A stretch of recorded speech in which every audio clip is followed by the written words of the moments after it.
Hello guys, mag-harvest po tayo ng ating ilalagay sa ating pangsigang, sinigang na bangus. Kuha po tayo ng sibuyas dahon. Ito sa likod-likod lang muna magkuha ng sibuyas dahon. Ay, yung planggana ko pala. Sibuyas dahon, ang dami. Ito pa lang sa sibuyas dahon, pwede ng gulay. Ang planggana ko. Dala po akong planggana para sa iba-ibang gulay na pipitasin. Yan, sibuyas dahon. Siling haba po, napakaraming bunga. Sobrang daming bunga po. Ayan, ano na nga yung iba.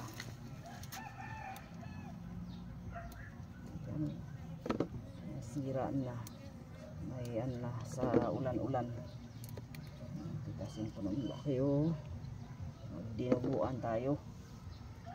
Pero sa ngayon ay magsinigang na bangus muna tayo para bawasan na natin tong ano natin, siling haba. Sobrang daming bunga eh. Yung isa pang mahabaw. Ito.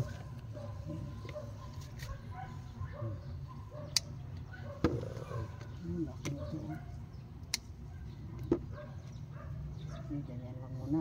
Wala tayong ibang paggagamitan eh. Kundi sinigang lang. Sobra-sobra na yan sa sinigang. So yan po guys, yan po. Yan lang yung dalawang puno yung may yung mga naunang bumunga, namunga. Pero yung mga sumusunod na rin. Ito sprayan natin ito mamaya ng may sabon. Daming mga langgam-langgam na nagatulay-tulay. Yan ang nagpapasira sa kanya.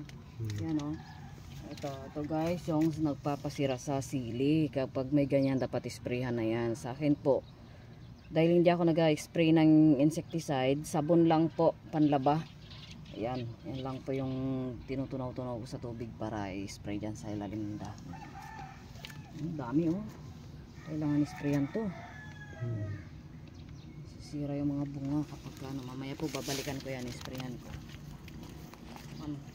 Harvest po na ako ng para sa panigang naming bangus. Alugbati po, grabe ang ganda ng dahon ng alugbati. Sinigang na bangus, kuha tayo ng okra.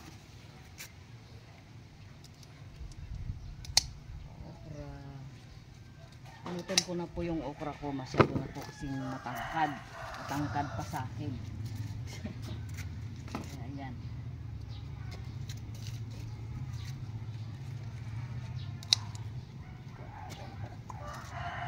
Ito, puputulin ko na tong okra na to para ito na po yung susunod na ma-harvestan, yung suki na lang muna. Yung matangkad niya ay yung main niya, puputulin ko na. Kasi ubos na po, wala nang bulaklak sa dulo. Wala nang mamumunga dyan. Kaya kailangan nang putulin.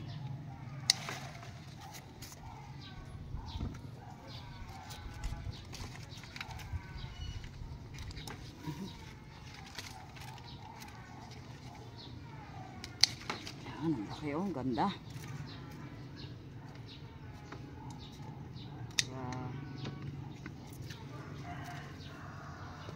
Yung isa na yan sa taas. Ay, putulin na rin dapat yan. Hindi, may bulaklak tayo. Pero pwede na rin ang putulin kasi punti na rin. Hindi na niya kayang isupport ng Yan, lahay po ng ating pichay. Kukunin po natin to, ilalagay natin sa ating sinigang na bangus. Wow! Wala pong spray yan, kaya ganyan po yung mga dahon niya. Wala pong insecticide na kaya natural lang po na nakakagatin siya ng insect. Yan.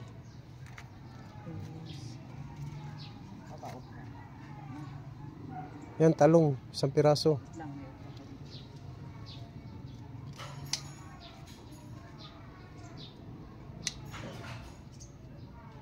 Ito yung tatlo na to, papapalitan ko na to.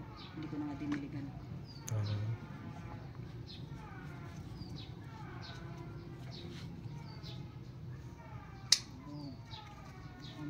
tanim. Yung bukot na talong. Ay, ayan, ito po may mga pichay pa din, pero hindi pa natin kukunin yan. Kaya sobra-sobra na po. Sobrang dami na ng ano natin. Kalamansi din po. Po din tayo. Ito lang po natin. Po lang tayo nakuha ng mga ilalagay natin. Ito po ang nagpapasira, yung bags na to, nagpapasira sa mga dahon ng talbos kamote o kaya kangkong. Kaya pag nakita ko po yan, kinukuha ko talaga din, pisatin na lang. Prevent. To prevent. Yan. Hindi na tayo. Talbos kamote, hindi na natin lagyan. Hindi na, dami na yan. Dami na.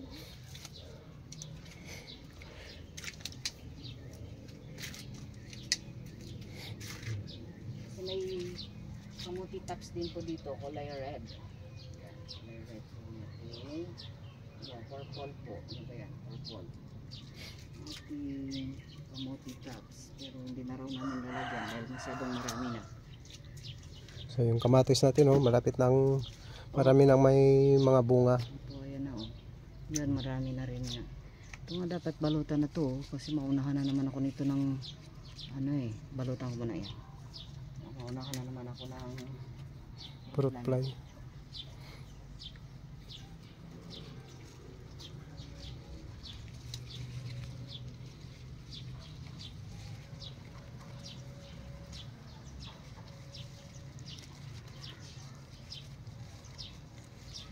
Ito lang pang problema pag nagabalot ka ng ganito na naka gloves ka. Minsan yung gloves yung natatalian. Allergy po ako, may allergy ako sa mga daliri ko. Pagka na-touch ko yung kamatis, ayan, mangangati na po ako. Okay. So yun lang guys. Meron na naman tayong na-harvest na ating gulay. Ayan, may talbos kamote pa po pero ayaw na raw niyang lagyan. Kahit kangkong. Ayan, dami pang kangkong. Oh. Maraming kangkong na pwedeng ilagay pero ayaw niya na. Kasi masyado nang marami. Sa pichay pa lang. At okra marami. Kukunin natin to. Sinigang. Ayun, may panigang na pala to. Okay, thank you. So ayun guys. Kalamansi po sa bahay mayroon pa. Kaya di mo na pipitas ng kalamansi ng marami. Thank you and God bless. Please po.